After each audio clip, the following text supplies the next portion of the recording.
Okay, welcome back to CS479 machine learning for 3D data.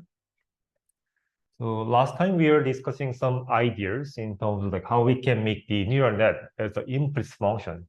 So it was actually very simple, the idea that we are basically just making a neural net that takes the coordinate in the 2D or the 3D space and basically returning either the sign distance or the occupancy as kind of the value for each of the point. And for that, basically, to make this kind of the implicit function, we could consider either basically predicting some kind of a sign distance function or the occupancy function as well. And for both of the cases, we could basically choose the different loss functions. Actually, the main part for the last lecture was basically how we're going to basically make this such kind of neural net, especially for some multiple D-shaped cases. So especially if we want to make some kind of implicit decoder, that can basically decode not only a single shape, but the multiple D shapes. We could simply basically combine some kind of the encoder and basically take the latent feature of that each of the input as kind of the additional the input in the neural network. And the other way around was basically making some kind of the meta function that is basically predicting the parameters of the neural net, which becomes the implicit function for each of the shape. So this was basically the very simple the idea, and also basically the good thing of this kind of like implicit decoder was that basically the architecture of the neural net could be very compact, which means that we can basically encode all the kind of the different shapes into some very small neural net. And while basically also making the compact neural net, we could also decode the shapes with the fine details. And also the good thing was that we could basically easily vary the resolution of the output shapes. So that's a really good thing, especially compared to the some other cases that we are using some kind of the 3D the convolution in neural net, basically predicting some kind of the voxel wise the values for those kind of the cases. And also for the point cloud decoder, when you basically make the point cloud decoder, as you have done in the assignment 1, those are the cases that we are fixing the resolution of the output.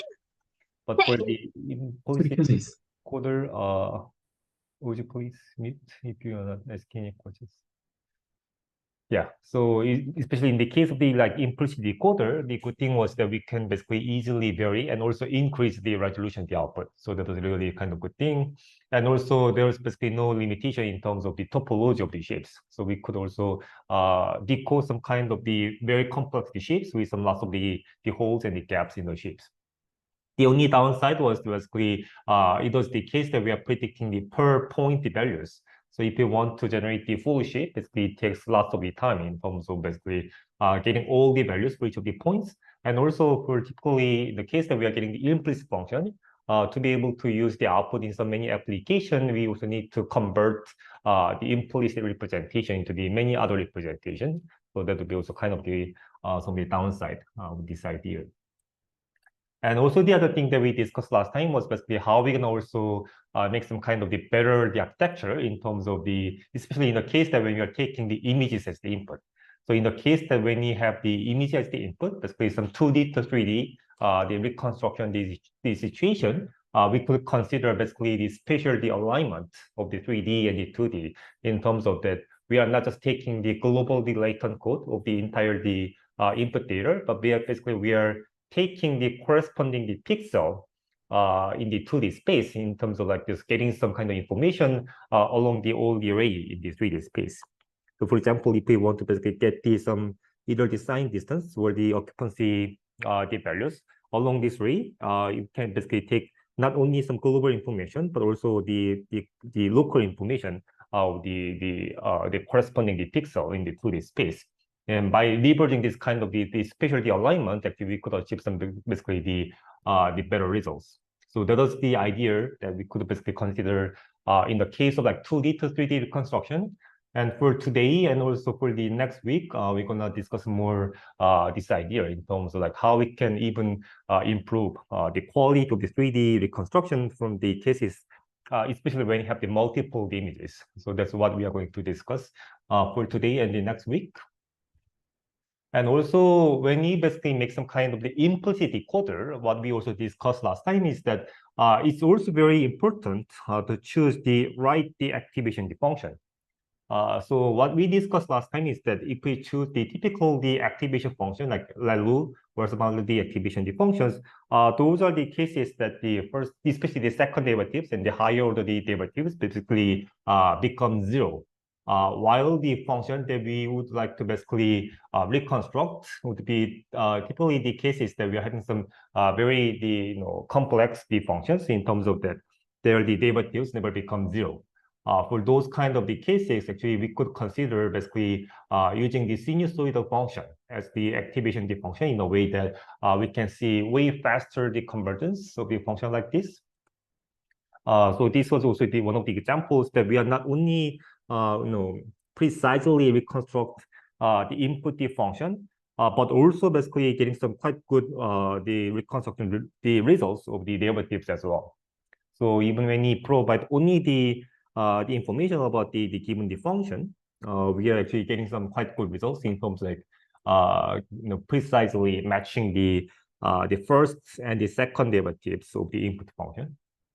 And even we could the other thing, the other way around in terms of that, when we only provide the first derivative information, actually we could also see the results that the neural net is basically kind of like solving the Poisson's equation in a way that we are basically getting the input function like this. And we also could see the same results not only for the 2D reconstruction but also the 3D case as well. So this is the case that so you can see that this is the case that we are basically having only the surface normal information. Basically, the first derivative of the implicit function is basically kind of the surface normal information. So given the surface normal information, we are basically reconstructing the implicit function in a way that the first derivatives becomes the same way given the normal information, while basically giving some other kind of the constraints in terms of that, we are basically giving some kind of the values like close to zero over the surface of the shapes, and getting deviating far from the zero for the area which is not on the boundary of the shapes.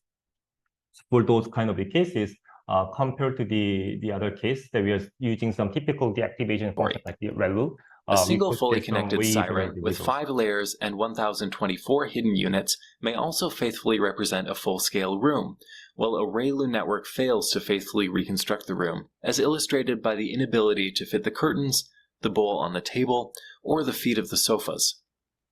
Yeah, so these are the results. And also, if we discuss a little bit more about like this idea, so basically, there are actually many kind of the similar ideas of basically using this kind of the periodic function as for some kind of the mapping of the input.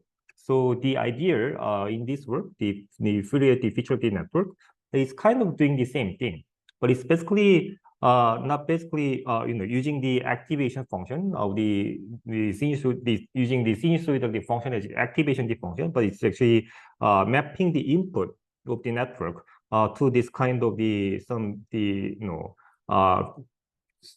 using some kind of the features using some periodic functions like this, and feeding this as kind of the input to the neural net. So before you basically feed the input, the data into each of the layer in the network, we are doing some this kind of the mapping with the cosine and the sine function like this. In a way that the output of each of the cosine and sine the function becomes the input to the neural net.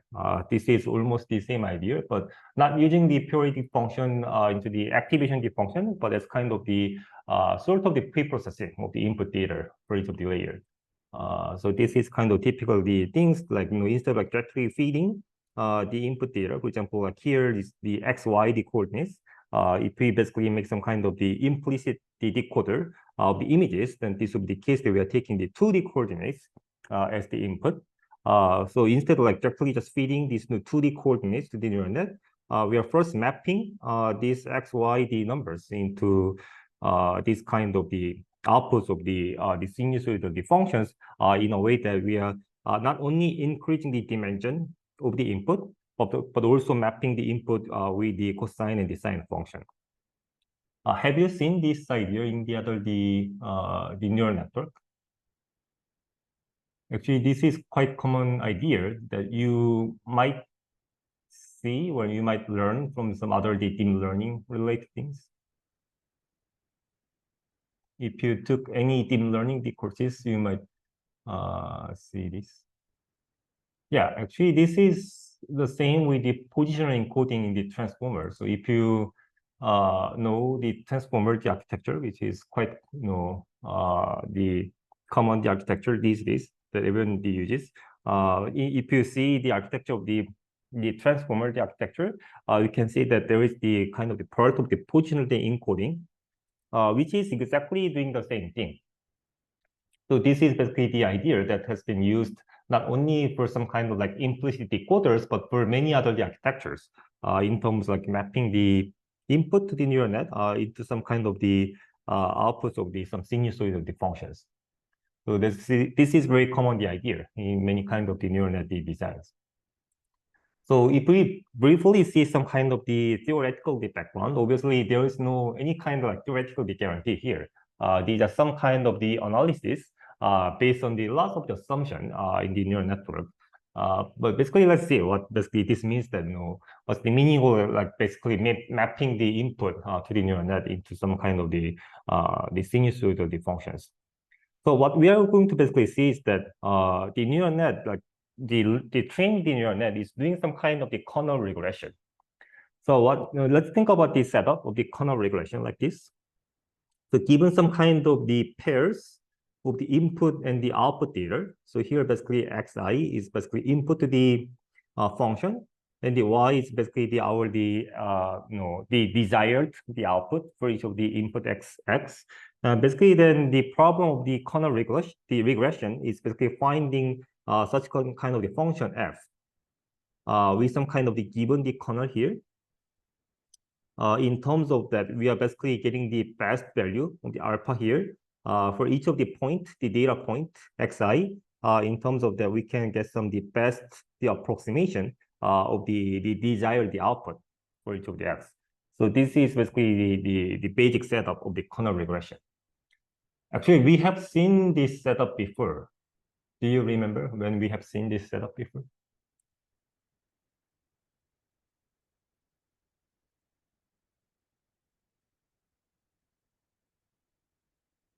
So kernel regression is basically a very general setup in terms that we are having some kind of the data point, xi, and we have some kind of the output that we want to see for each of the data input point. And then basically, given the kernel function, the k here, we are basically getting some best value, the alpha, for each of the data point in terms of basically getting the best approximation in terms of that the output of this function becomes the same with the output that we want to see for each of the data point. And actually, we have seen this before in the case of like the moving least squares.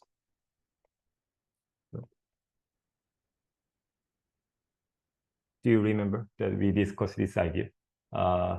We did not discuss SV. Yeah. So in the case of like basically getting the implicit function from the point cloud, we discussed the multiple ideas for that, right? The simplest idea was basically just finding the closest point and measuring the distance. Measuring the distance to the each of the points. Let me just quickly check my. Yeah. So yeah, the other idea was basically the moving least squares, which could be basically interpreted as the kernel regression. So in the case of like getting the implicit function from the point cloud, the data points, the x was the points in the 3D space, right? And the y was basically the output of the implicit function. So in the case that we are getting the sign distance function, the y for all the points becomes 0, right? So we are basically getting this kind of the alpha values here with the given some kind of the kernel function in a way that we can basically approximate all the signed distance for each of the point. So that's kind of the same case, right? Actually, we have seen this before. And then if you recall the ideas of like the kernel regression, do you also can you also basically guess what happens if we have some kind of the wide kernel or the narrow kernel k here? So K basically determines kind of the weight, right? For each of the query point X here. From this kind of query point to some kind of the neighbor, the point, the xi, K basically determines some kind of the weight. How basically much kind of the weight we put for each of the kind of the neighbor points in terms of like deciding the value for the query point, right? So basically, wider corner means that we basically consider the wider range of the neighbor points. We are giving some kind of the more the weights, some kind of the some points that are basically far from the query point. The narrow basically corner means that we focus more on some kind of the narrow the range of the neighbor the points, right? We are not basically giving some kind of the weights to the some kind of the points that are far from the query, right? So depending on how we control the width of the corner like this, whether we make some kind of wider corner or the narrow corner, what will be kind of the expected output that we're going to see.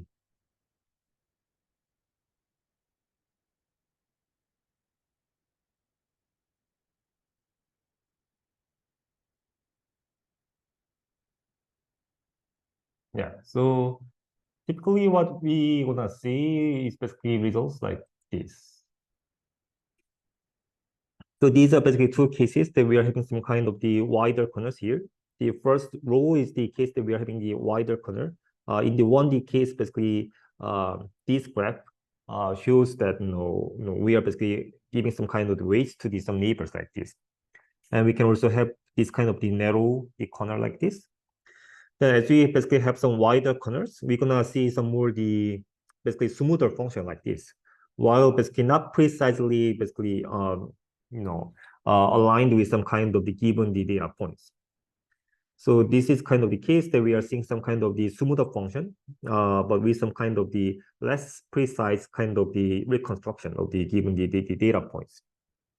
And as we basically make some kind of the narrow the corners, we might be able to get some kind of the more the precise the outputs for each of the given the data points, but it's basically overfitting, right?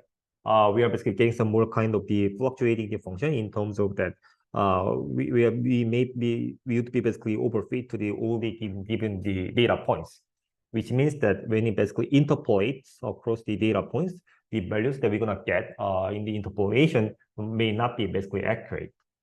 So there are basically the pros and the cons.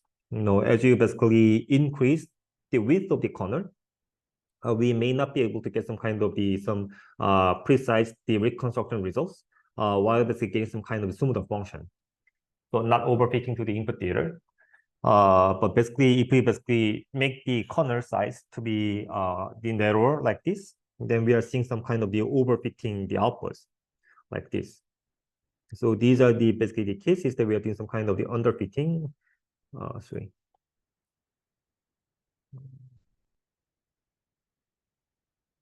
And the overfitting, right?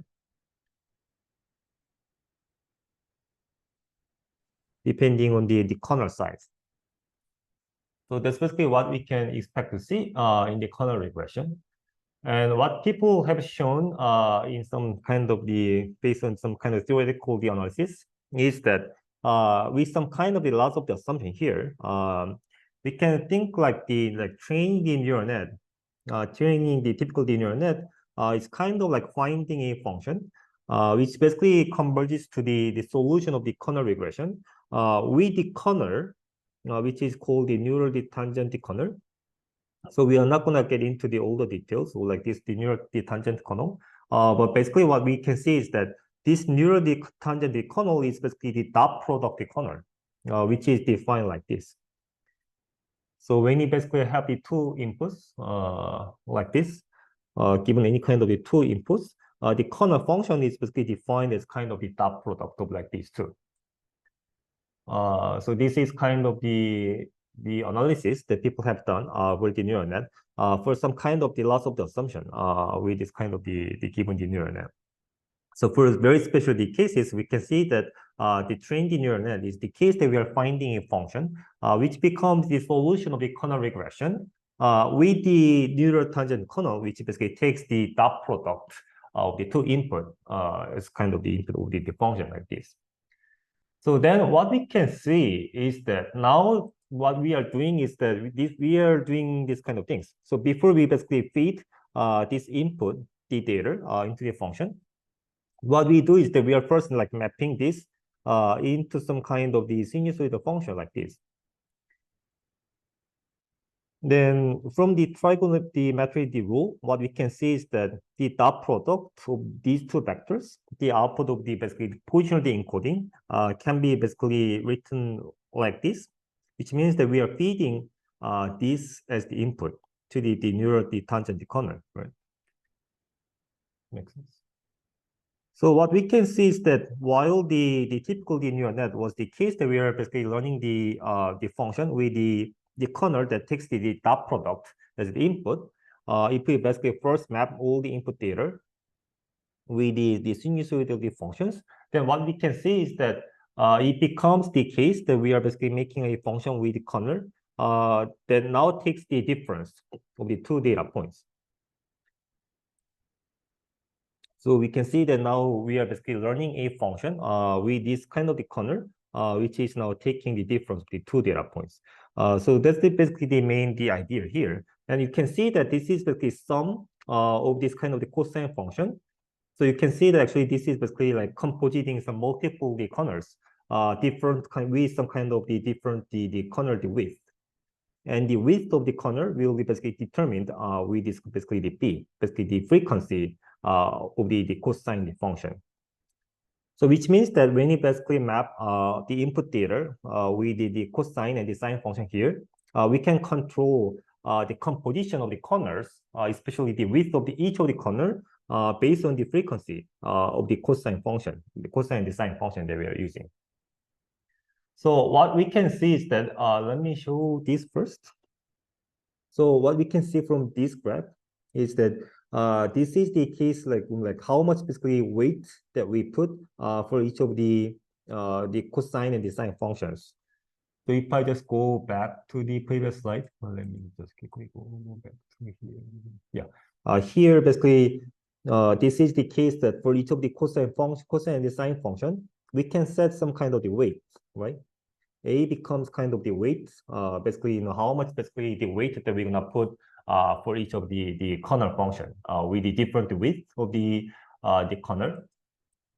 And what we can see is that this orange line here is the case that we are just giving some kind of the this is the case that we are giving the high weight for all the cosine and the sine functions, while this kind of the purple color is basically decaying the weight for the higher frequency, the cosine and the sine functions. Then what we can see is that as we basically decrease the weight for the higher the frequency the functions, we are seeing this kind of the wider the range of the kernels, which means that we're gonna see the results of the underfitting, right? But as we basically increase the weight for the high frequency the functions, high frequency basically, the cosine and the sine functions, we're gonna see the results of basically having some narrower the kernel in this special the domain. In terms of that, we're gonna see the results of the overfitting. Make sense? Yeah. So this is kind of the results of that. When we have some kind of the case that we are having some lower the weight for the higher frequency, the cosine the sine functions, we see this kind of the underfitting results like this. And as we basically increase the weight for the higher frequency, the cosine the sine of the functions, we're gonna see basically results of the overfitting like this. So which means that there will be some kind of a sweet spot in terms of like when you basically control and the weight for each of the cosine the sine function, and when you basically find the best the ways, we're gonna see kind of the results which is basically not underfitting and the overfitting to the input data. And this is basically some results in terms like learning some kind of the implicit function for the 2D image. So when you basically learn a implicit function 2D image, depending on like how we control the width of the kernel, as you can see here, you can see some kind of results that we are seeing now the underfitting results, right? Blurring out the image, or we can see some results for like overfitting to the image, having some kind of a noise. So Are the ways of design cosine features learnable then? Yeah, it's not learnable, and actually you can set these numbers. So if you think that the function that you're gonna learn is kind of the function that basically include lots of some high frequency, some kind of details, then you can basically increase the weight of the high frequency the functions. Well, if you want to basically learn some kind of the smooth function, if you know that the alpha function should be smooth, then you can basically decrease the weight for the high frequency. So that's really a thing. So depending on like which function that you want to learn, especially there might be some kind of cases that you want to get some better results with the interpolation. Then which means that the function that you want to learn might be kind of the smooth function. Then for those kind of the cases, you need to decrease the weight for the high frequency, the cosine design functions. If you know that the function that you want to learn is basically very high frequency function, then you also need to increase the weight for the high frequency cosine design functions. Does it make sense? So this is really crucial, the details in terms of like improving the performance of the neural net. So we're gonna also get to this point, and this is also very important point when you also discuss the nerve in the neural rendering. So this is thing. Any other questions on this?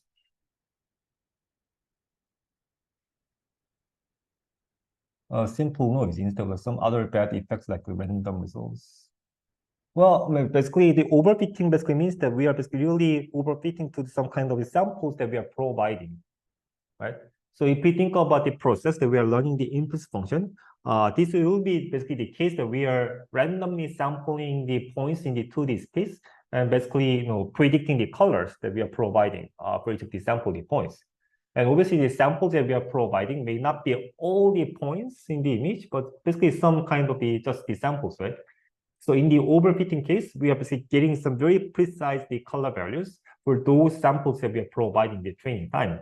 But while even for some kind of the points, which is very close to each of the sample, we are not basically not getting some kind of the good prediction because the function is overfitting.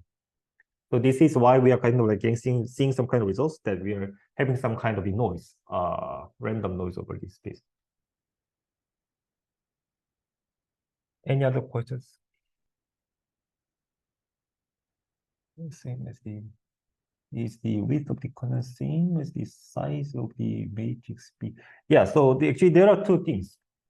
So what we can do is that, in this kind of the vector here, dA, you can really control these weights in terms of whether you're gonna basically set higher the weights for the high frequency functions or lower weights for the high frequency function.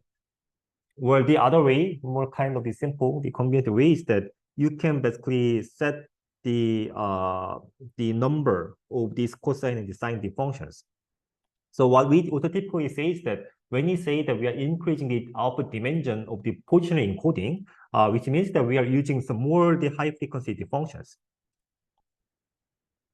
While if we say that if we decrease the dimension of the positional encoding, which means that we are only using the low frequency functions, then we're gonna, depending on basically the length of this vector, how many basically high frequency the cosine design functions that we use, we're gonna also see the results of the overfitting and the underfitting. Make sense? Yeah, we're gonna also see these results in the nerve case. Any other questions?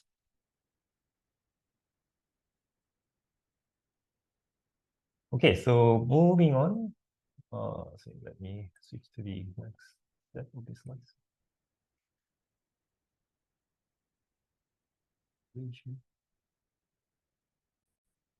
Okay, can everyone see my slide? Okay.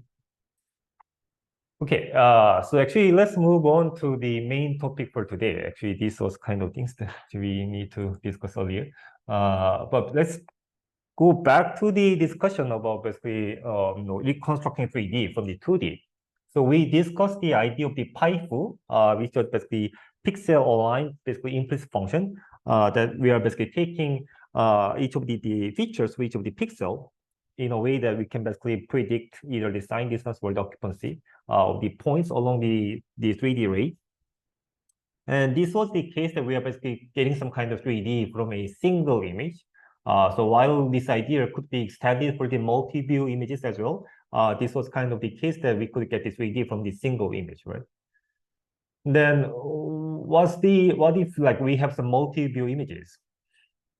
Actually, the thing is that if we have some multi-view images, getting this 3D is not a problem that we need to really use the neural net. But as you know, basically, humans also have the two eyes. So with the two eyes, we can basically sense the depth, right? We can have some basically some kind of the sense of kind of the how much the object is basically distant from the eyes, right? Because we're having the two eyes. So basically, what we can do is that if we have like multiple views like this, and if we also know that where we are basically seeing each of the image like this, then from this kind of the two multi-view images, especially in the case that when we have some kind of the information about basically the corresponding the pixels here. For example, like if we know like we have this pixel here, and there's the corresponding the pixel, so let's get into, yeah, if we have like this pixel and the other the corresponding pixel here, then from the camera, the pose information, the camera information, what we can do is that actually we can shoot a ray for each of the pixel and find the intersection point, right? So we can actually not predict, but calculate the position of the 3D, the points, basically which is projected to the each of the image, right? So this is like matter of like that we need to just calculate and estimate the 3D position, not to predict. So actually, this is kind of things that we are going to discuss for today. So even without the neural net, with some kind of the loss of the images, actually people could get this kind of the 3D reconstruction, the outputs. As you can see here, this is results that we could see in 2009. Let me replay this. Yeah. In 2009, reconstructing the entire Colosseum in Rome with all the internet images that people uploaded to the internet. So what you can do is that you can just like pull all the images, the photos of the Colosseum, and do some kind of 3D reconstruction without the neural net. And the basic idea behind this kind of technique is basically nothing but basically that we are basically getting some kind of the camera information like this, and shooting the rays for each of the corresponding the pixels, and basically reconstructing each of the point, the 3D point from the 2D information. So this kind of the process, basically having the two corresponding the pixels in the images and shooting the ray and finding the intersection, the point of the rays, this kind of the process is called the triangulation in the computer vision. So through this kind of the triangulation process, actually we can do some kind of the 3D reconstruction. So here basically you need to see what's basically the problem that we really need to leverage the prediction, the power of the neural net, or what is basically the problem that we can just directly calculate and estimate from the given input data. And see, like without the neural net, actually even like about like 14 years ago, people even could basically reconstruct the entire city, like the entire the Rome, with lots of images like this. This is not something that we really need to use the neural net. Without the neural net, we can basically directly control the things like this. So you can find the library which is called the CoLMap.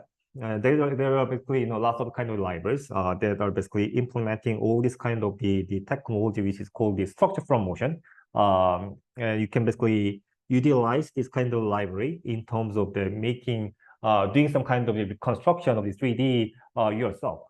So really, I mean, you can just like take the photos of the your space and feed this kind of photos into the CoLMap library, and you can get this kind of the reconstruction the results. And this kind of the technology, which is the reconstructing 3D from the multi-view images, is called the structure from motion. Basically, getting this 3D structure by just basically moving the cameras, or the same thing can be called SLAM as well. the simultaneous localization and the mapping. So these are kind of almost the same kind of the types of the technique, while the term the SLAM is typically used in the robotics, and the structure from motion is typically used in the computer vision. So what we are going to discuss today is basically the very basic idea about the structure from the motion. And obviously the thing is that to understand all the details for this, basically for the rest of the slides that we are going to discuss for today, you might need to have some kind of the background in the computer vision and the linear algebra. So if you have any questions for any kind of things, please let me know. Feel free to stop me. And also, this will be very brief introduction of the structure from motion, which is actually a subject that basically needs like entire semester to discuss all the details. So we won't be able to discuss all the details, but I wanted to basically provide some kind of the very basic idea in terms of basically how we can do some kind of the 3D reconstruction from the multi-view images. And also, I wanted to emphasize that reconstructing 3D from the multi-view images is not a problem that we just need to use the neural net, but actually that can be done without the neural net in some extent, and we're gonna see how much we can do some kind of reconstruction. So this is basically the typical pipeline from the structure from motion. As you can see, there are lots of kind of the components in the fluid pipeline. So we're gonna get into each of the things. And before that, actually, we're gonna discuss the basic idea for the camera model. So before we go into this, how many of you took the computer vision course or computer graphics course? Raise your hand.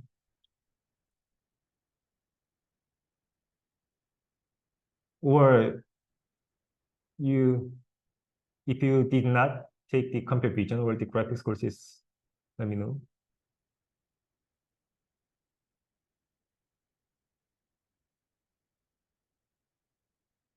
Yeah, so if you did not take even either of the computer vision or the graphics course before, then this might be really kind of, very quick and brief introduction for everything. That might be too much to understand in a very short amount of time. But let's see. So to have some like better understanding for all the things, I recommend obviously you to take the computer vision or the graphics courses.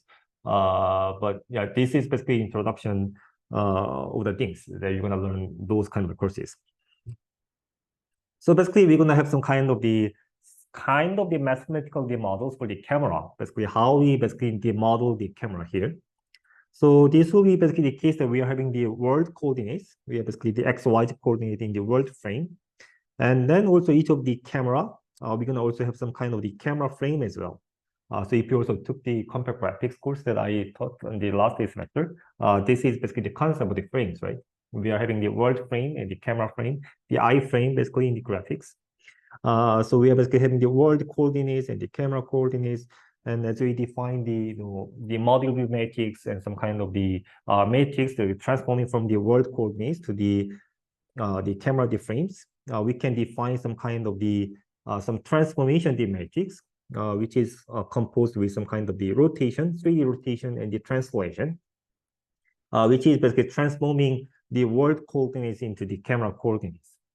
And this kind of the information of the camera is called the extrinsic parameters, in terms of that it's not basically related to the camera intrinsic properties. So it's not about some lens information. It's basically information about basically where we put the camera with which orientation, right? We're gonna also have the intrinsic parameters, which is more about basically about the projection. So given some kind of the 3D points defined with the camera coordinates, if we just project all this 3D information into the 2D image plane for each of the camera, then we can consider basically having this kind of like multiplying the intrinsic parameters, this matrix. And typically this intrinsic camera matrix is defined as kind of this 3x3 matrix with the focal length information and also the center information. So this is the example without the distortion, but we can also consider like having some kind of the lens distortion with some kind of the cases. But this is the simplistic model, right? So what we can see is that, basically mapping from the 3D in the world coordinates into the 2D in the each of the image plane can be considered that we are basically multiplying this camera matrix, which is basically 3x4 matrix. So we are having the x, y, z some values. It's corresponding the 3D coordinates. And then we are basically multiplying the extrinsic matrix first in terms of we are first transforming the world coordinates into the camera coordinates. And then we basically multiply the intrinsic matrix in terms of we are basically finally getting the 2D the coordinates. So the thing is actually, while this small x indicates the 2D coordinates, we are having the 3 numbers, right? So we are for the small x here, we are basically getting the homogeneous coordinates. This is the case that we are treating this 3-dimensional vector as the same as kind of like this vector. So whatever number that we multiply or we divide by for each of the numbers in the vectors, we are treating them as kind of the same vector. And the reason for this is that we are introducing these homogeneous coordinates in terms of that this 3x3 matrix becomes the projection matrix. So while basically we are just like transforming the 3-dimensional vector into the 3-dimensional vector by just treating these small x as the homogeneous coordinates, we can see kind of the effect of like doing some kind of the projection, right? So basically having this like homogeneous coordinates and the 3x3 matrix K here, basically making some kind of projection from the 3D to the 2D. So this is basically very quick introduction for the camera model that you might familiar if you took any of the computer graphics or the vision courses. Yeah. Any questions on this? So you can basically think that this is the case that we are having the 3x4 matrix as the extrinsic the parameters, another 3x3 matrix as the intrinsic parameters, and we are getting some kind of the 3-dimensional the vectors, which can be basically divided by the last number here in terms of we are getting the final x, y coordinates in the 2D space. So having the projection from the 3D to the 2D. So this is what is the W. So we are basically having the 3 numbers here, x, y, and the W. And then when we divide this x and the y with the last value here, like this, then when we make the last value this to be 1, we are getting the real the coordinates in the 2D space.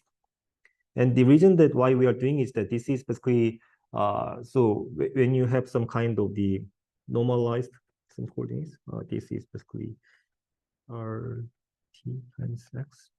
So when you have this, then you can see that this times K becomes the 2D coordinates. And basically by the combination of like this multiplication decay and this kind of the some kind of the normalization dividing by the W, we can see the results of the projection from the 3D to the 2D.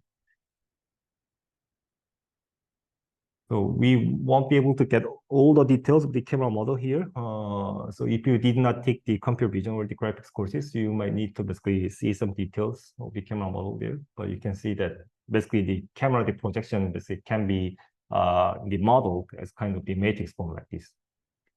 So this is the like very basic the background. And given the structure flow motion, the pipeline, that what we are going to do, I mean, actually, there are tons of some kind of details and so many kind of the components that we can add. But if we see some kind of the some high level, the ideas of the structure flow motion, the pipeline, then what we do is that for each pair of the images, we first find some of the correspondences of the key points. So what we do is that we first find some kind of the important points like this that we call the key points, and then we are finding the correspondences of them.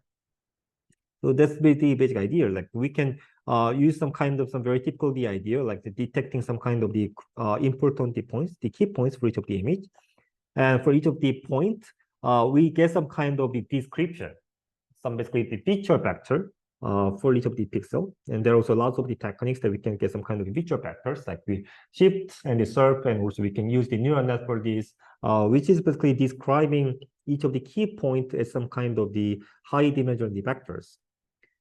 And then we can basically find this kind of the correspondence across the key points by basically finding the points that are basically minimizing the difference, the features, right? This is a very conventional things. If you take the computer vision course, then you get this kind of this very basic idea. So in terms of the, we are basically getting some kind of the pixel-wise the correspondences for some of the key points. And obviously there might be some kind of the noise and the outliers, as you can see in the left side here. I mean, yeah, there might be some kind of the sort of the wrong estimations, wrong predictions of the corresponding points. So for those kind of the cases, there is also the technique that is called the RAM set, which is basically also finding the only the inlier set of the corresponding the point pairs. So the basic idea of like finding the inlier set is that we are finding a subset of the all the corresponding the points in a way that all the given the inlier the dependencies can be basically expressed with some kind of the single the projection the projective transformation in the 2D space. So basically all the kind of the correspondences of the pixels should be basically expressed with the single the projective transformation from the 2D to the other the 2D image, right? So these are also the technique that people use. And so once we basically have all the pixel-wise the correspondence in the information, then what we can do is that from the pixel-wise the correspondence, we can estimate the camera pose. So we basically defined, discussed the camera model in terms that we are having some kind of the world coordinates, and for each of the camera, that we are also having some kind of the camera coordinates as well. And here basically it's matter like how we define the world coordinates, right? There is no predefined world coordinates. We can choose whatever kind of frame as the world frame. So what people typically do, what we can typically do is that we can just set the camera frame of the first camera as the world frame. So let's just set the camera frame of the first camera as the world frame. Then what we are going to do is that we are basically getting some kind of the relative the camera matrix, the camera information of the second camera from the first camera, right? Makes sense? So we are having the camera information for each of the image. And what we are going to discuss today is basically how we get this kind of the camera information, the camera pose information. This is the challenging part. But once we basically have all the camera information, then what we can do is that for each of the corresponding the pixels for each of the image, we can shoot a ray from the 2D to the 3D space. So this is basically doing some kind of the sort of the reverse engineering, right? Actually, the output of these images were basically the output of the projection of the 3D to the 2D. So we are doing all the things in the reverse way, in a way that from the 2D for each of the pixel, we are shooting the ray into the 3D space. Then if everything was basically calculated correctly, then what we're going to see is that these two rays of the corresponding the pixels will be basically intersecting at one point in the 3D space, right? So we can see that actually this was the point which was basically projected into each of the 2D image, right? So this is basically how we get this 3D information for each of the images. And obviously this will not be only the case that we're having like just two images, but there can be some kind of the multiple other images as well, right? So in the cases that we will have some multiple images with all the kind of the correspondences of the pixels across the multiple images, we can do some kind of the joint optimization in terms of like optimizing the 3D point, because this 3D point should be intersection of all the rays coming from all the different images, right? But while if we have some kind of some small noise in terms of like getting the correspondence or some the camera matrix information, then when you shoot the rays, these rays will not basically intersect at like one single point, right? So we are basically doing some kind of the joint optimization in terms of like optimizing all the camera the matrices of the images and also the 3D points as well. And this process is called the bundle adjustment, which will be obviously very computationally expensive the task, which is also basically very complex the the optimization, which is also very non-convex optimization. So this is the kind of the most challenging part. But basically, this is kind of the process that we are first finding the pixel-wise correspondence. Based on that, we are basically getting the relative camera pose information and shifting rays into the 3D space, getting some kind of 3D output, and doing some kind of the joint optimization of the 3D points and the camera D matrices. This is the very high level the idea of the structure from motion pipeline. Any questions? Obviously, there are many other things that can be added into this pipeline. And also one interesting thing is that if we only optimize the relative camera poses, not with the 3D points, so we can actually, so this will be the case that we are getting all the relative camera poses for any pair of the images, right? So when you set the camera as kind of the world frame, we can get relative camera poses for the image, right? And any pairs of the images, we can get all this kind of the relative camera pose information. Then we can do some kind of a synchronization in terms of that. If you start from the camera A and going to the camera B and going to the camera C and going back to the original camera, then you need to basically come back to the original camera frame, right? So in terms of that, you can do some kind of some synchronization. And the interesting thing is that this optimization, basically doing some kind of synchronizing all the kind of the relative camera poses, is a problem that we can solve with some kind of the optimization. Even there is some kind of the analytic solution for this optimization. So it's kind of interesting things. The question here is that how do we control the viewpoint and the image? Well, basically, this is the case that we know we have the information. Yeah, you mean this distance? So the question here is that basically, if we have some varying distance between the camera and the image plane, then the output of 3D will be also changed, right? So those are basically some kind of the information that is given with the intrinsic parameters K. So it's basically a matter of how we get this kind of the intrinsic parameter for the camera. And actually, we are not gonna discuss details about the problem. So basically, getting the intrinsic parameter is the process that we call the camera calibration. So through some kind of the calibration process, actually, we can estimate the intrinsic parameters for each of the camera. But also the thing is that these days, for many kind of the digital photos, the digital photos also provide some kind of the intrinsic parameters as well. So we can also use some kind of the given information. But basically, once we have the intrinsic parameters for all the cameras, that will basically determine the final output of this 3D. Why the rotation matrix terminals does not?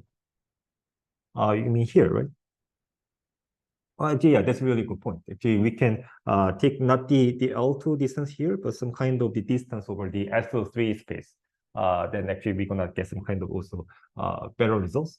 But here the thing is that as we have some sort of the simplified loss, then the problem becomes kind of easier. Actually, yeah, when you actually have the geodetic distance loss in the SO3 space, actually we can also get some better results. But depending on how we define some kind of objective function here, the way that we can solve this kind of optimization will be also be changed. So there are also lots of the discussion in terms of how we can solve this problem. Lots of interesting things that we won't be able to discuss everything here. But basically what we are going to briefly discuss for today is basically these parts. So as you can see, so there are 4 steps. We find some kind of the correspondences of the key points.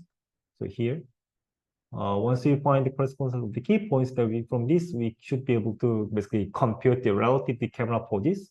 So we are going to basically discuss this idea, basically how we can do this. And actually, once you have the camera images, it's quite basically straightforward in terms of shooting the rays into the 3D space and finding the intersection. And this is very complicated, some kind of optimization problem that we are jointly optimizing the 3D points and the camera matrices as well. So we won't be able to discuss details of like this. But what we are going to briefly discuss today is basically the idea in terms of like how we compute the relative camera matrix from the one view to the other, given the 2D point correspondences. Any questions before we move on?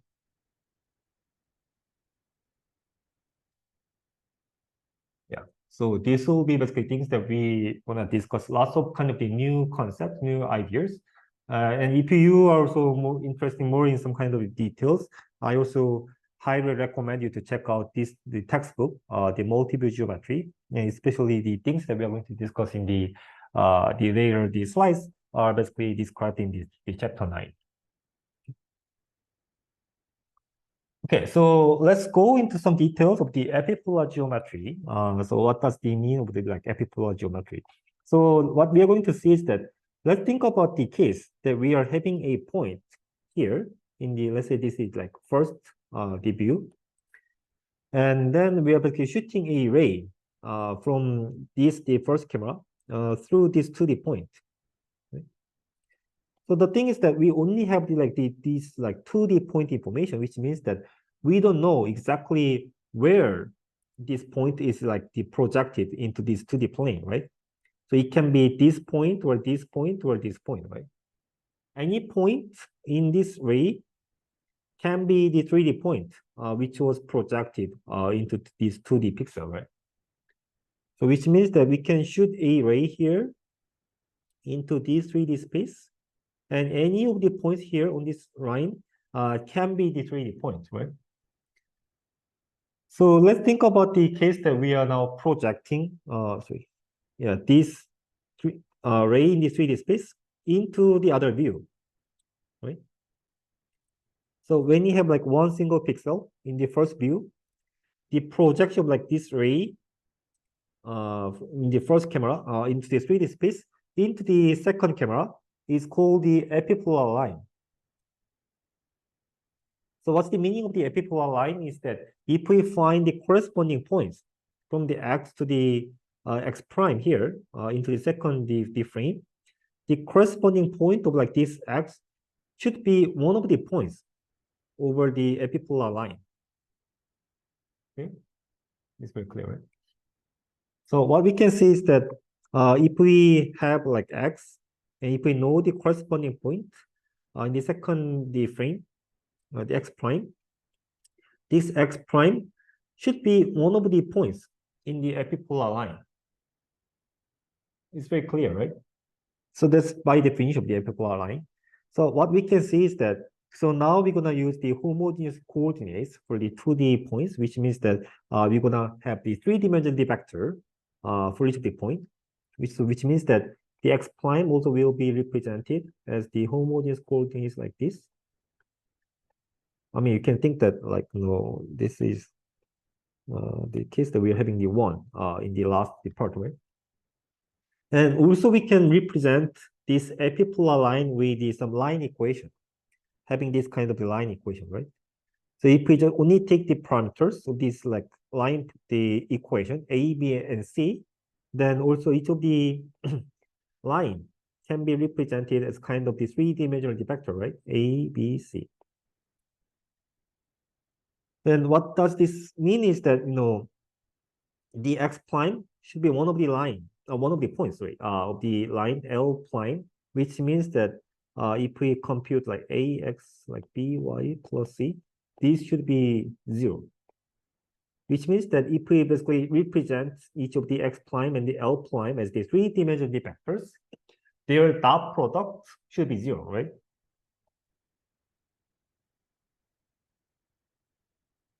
So far, so good. Nothing complicated here, right? So that's how we define the epipolar line. Then here the question is that let's think about these two cases. So when you basically represent all the 2D points and also the lines as kind of the 3-dimensional vectors like this, how can you basically compute the line which is basically joining these 2 points? So when you have like the 2 points here, if we want to find the line that basically passes these 2 points, how can you calculate this line? And also the other way around as well. When you have the two lines like this, should be a point here. How can you find the intersection point of these two lines?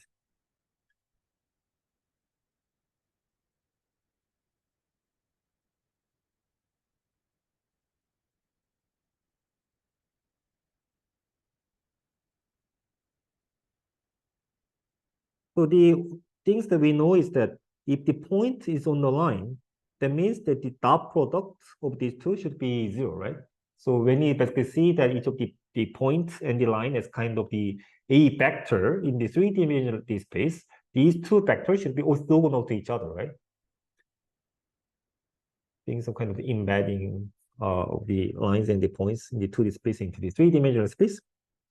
So which means that if we are finding a line, which vector in this three-dimensional space becomes like orthogonal to the vectors of these 2 points, what are such kind of vector? Like when you have the 2 vectors in like one space, if you find another vector that becomes the orthogonal to these both of the vectors, then we can just like easily take some kind of a cross product of these two, right?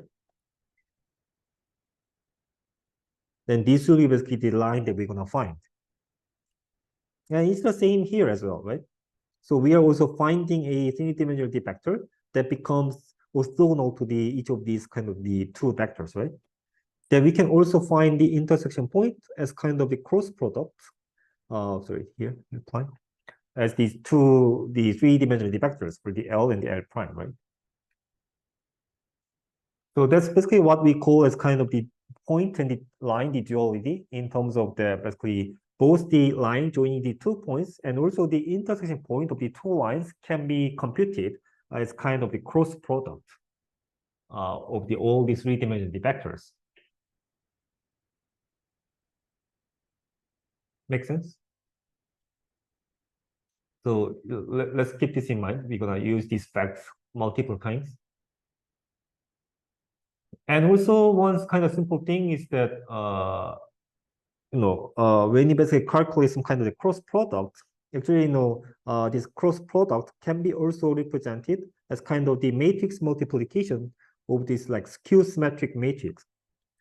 So if we like compute like cross product of the x and the x prime here, what we can do is that we can basically make this kind of this skew symmetric matrix based on the given the three-dimensional vector x here. So when you have the x, y, w for the three-dimensional vector x, we can basically make this shape of the 3x3 matrix and multiply this to this vector. Then the output becomes the same. This is nothing but basically having some kind of the matrix multiplication form using some kind of the skew symmetric matrix. Make sense?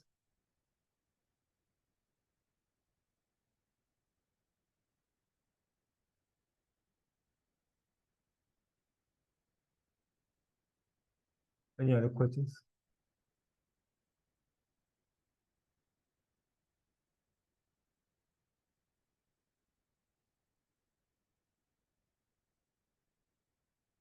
Yeah, so here basically what we can see is that so actually one quick question is that so if we basically compute the determinant of this skew symmetric matrix, what would be the determinant of this matrix?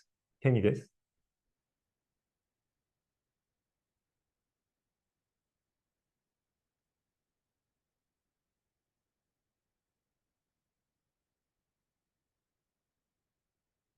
So yeah, we're also not gonna get into the details, but basically, if you calculate the determinants like this matrix, this is basically not a full rank matrix, so it is not invertible. So this is basically rank to the matrix.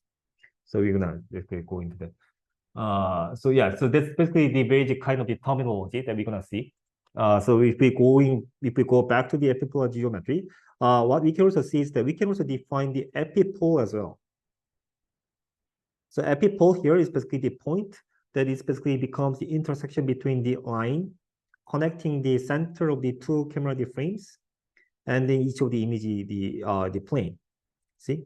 So when you basically consider a line which is connecting the 2 camera centers, the intersection like this line with each of the image plane becomes the epipole.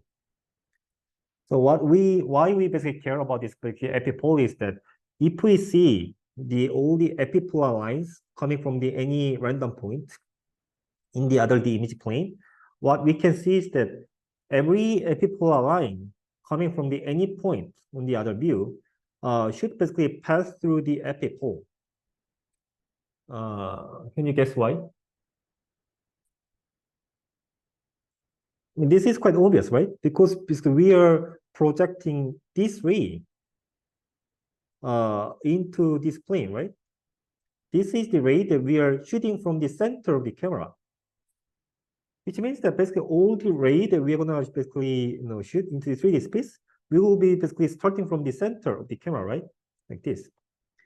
Which means that however basically you make the ray from the camera center, obviously the projection like this camera center to the other image plane should be one of the points of the epipolar line. Make sense? So you can think that basically epipole is a point which is also basically intersection of any arbitrary two epipolar lines in the image plane. So if you draw any kind of the epipolar lines in the image plane, the intersection of like these epipolar lines will be basically this epipole. So this is basically basic the terminology of the epipolar geometry. Any questions on this? It is clear?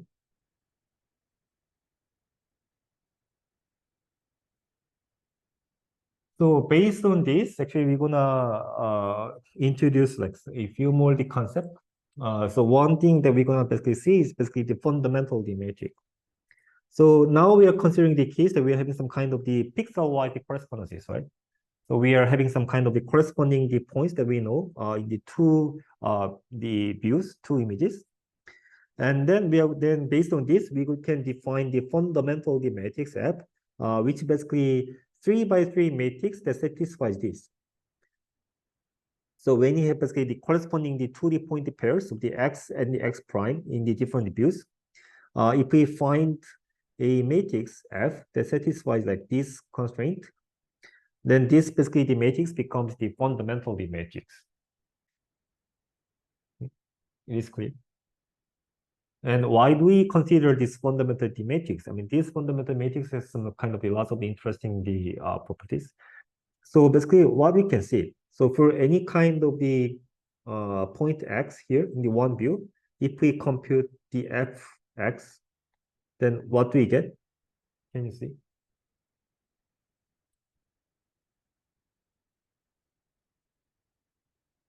Question.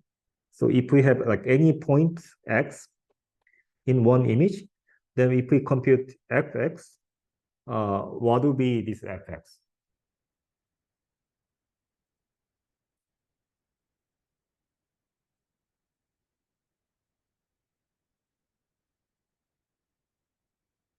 Yeah, this fx basically becomes the epipolar line, because we know that x prime, and the dot product of the x prime, the corresponding the point, and the L prime should be 0, right? So what we can see is that basically the multiplication of like this f to any of the point becomes the epipolar line. So you can see that actually this f is basically a function that basically shows the mapping from the point to the epipolar line. For any point in one view, if you want to see the epipolar line in the other view, then you can just like compute the fundamental matrix, right? Okay. So this is the case that we are basically, let's say like we have the image A and to B. So from the image A, we have the point X, and we want to find the epipolar line L prime in the image B, right? And this mapping from the image A to image B is basically described with the fundamental matrix F, right? Then given this F, here the question is that what would be the fundamental matrix of the other way around? If we have the fundamental matrix from the A to B, what would be the fundamental matrix from the B to A?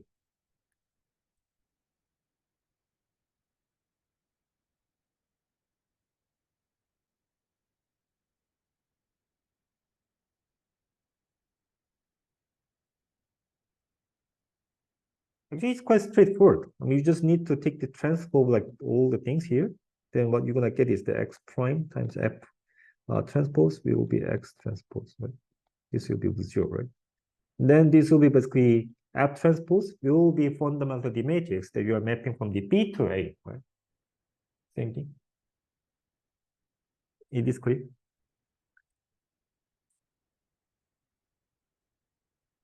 Yeah, so then also what we can see is that for any point x, now what we can see is that f times the x becomes the epipolar line, right?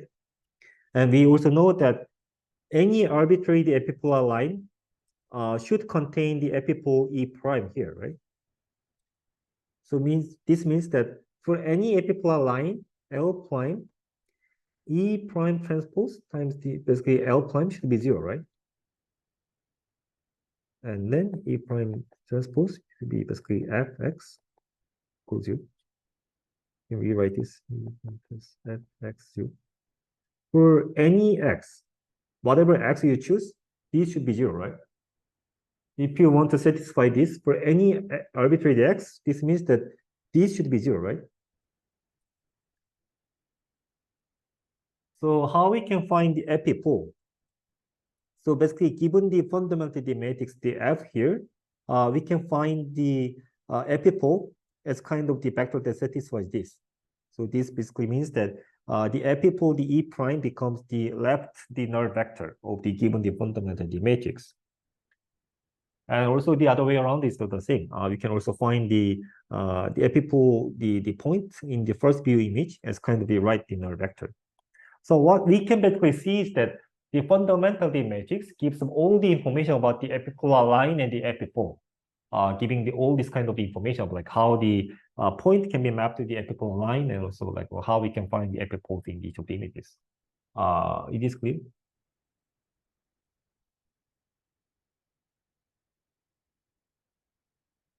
Yeah, so based on that, we can also see the kind of similar things for the some normalized coordinates as well. So what we have seen is that like given the some 3D point, we could basically first transform this with the basically raised body transformation, the rotation the translation, which was basically some extrinsic parameters, right? Extrinsic parameters. And then we are basically first transforming the 3D coordinates in the world frame into the 3D coordinates into the camera frame, right? And then we are multiplying the intrinsic the matrix in terms of getting the points in the 2D plane, the image plane, right? But basically, we can consider some kind of the points before we multiply the intrinsic the matrix. So after just like transforming the world frame the coordinates into the camera frame the coordinates, we can consider those as kind of some normalized the 2D coordinates, right? Into basically the coordinates in the camera frame. Before we do some kind of the multiplying the intrinsic the matrix. And with this kind of the normalized the 2D coordinates, we can also compute the define the same thing, but with the normalized coordinates. And this is basically called the essential matrix.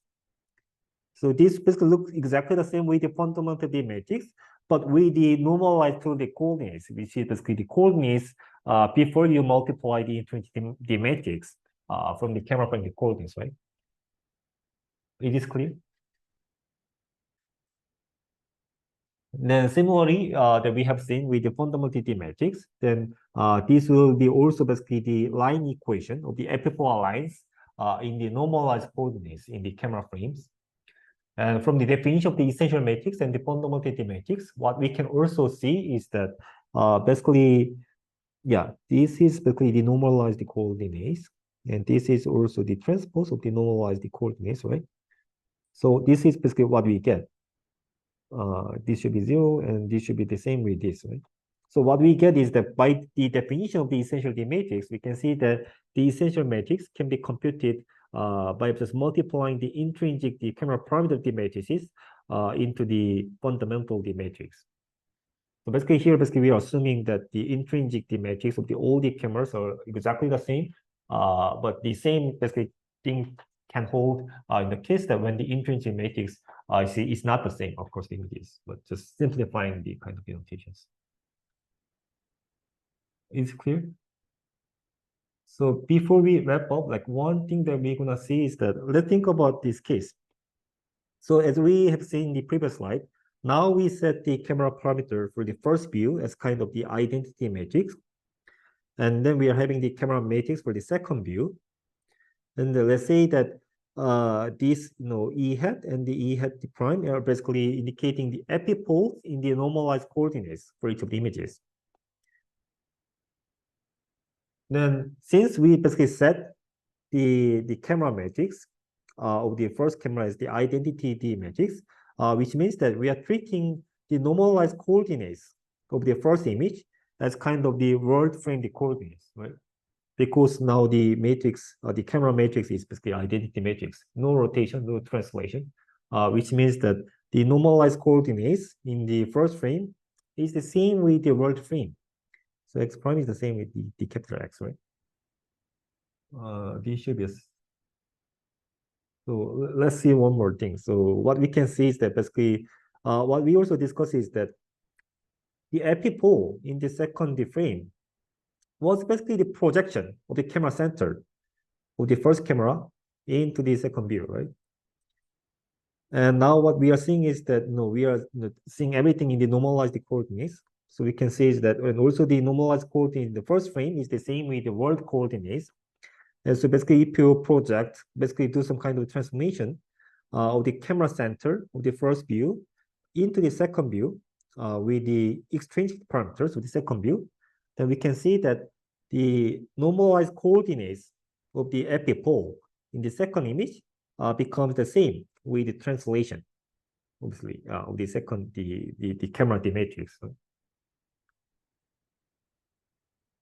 And then one more thing that we're gonna see is that if we also think about the epipolar line of any of the point in the first view image here, that we can see is that basically the epipolar line will be defined as kind of the line which is basically connecting this epipole E prime with the projection of the this point with the secondary camera, the matrix. So if we basically see a kind of the line connecting these 2 points, which is basically the projection of like this point into this plane, and also the epipole here, if we find the line connecting these two, and the line connecting these two can be basically computed with the cross product of these two, right? This should be the same with the EX prime, which is also the same the epipolar line, right? So here, basically, what we can see is that if you basically derive all the things, you can see that the essential D matrix actually can be represented with the rotation and the translation of the second D camera D matrix, the second D camera frame in this form. So basically, this is basically how we connect the essential D matrix with the camera D matrices. So let's stop here. So what we are going to discuss in the next time is that basically how we can basically compute the fundamental D matrix and the essential matrix from the given the set of the correspondences of the pixels. And based on that, how we can also derive the relative camera pose. And this will be basically the building block of the kind of the structure from motion the pipeline in terms of that from the correspondences, we get the relative camera pose, and we run the triangulation, and we do some kind of joint optimization. And in this way, that we can do some kind of the 3D reconstruction from the multi-view images. So this is like all the idea that we can do some 3D reconstruction without the neural net from the multiple images. Any questions on this? So as you have seen today, there are lots of kind of new concepts. I recommend you to basically check out, review the things that we discussed today before we discuss the rest of the part in the next lecture. So I will see you on next Monday. Thank you.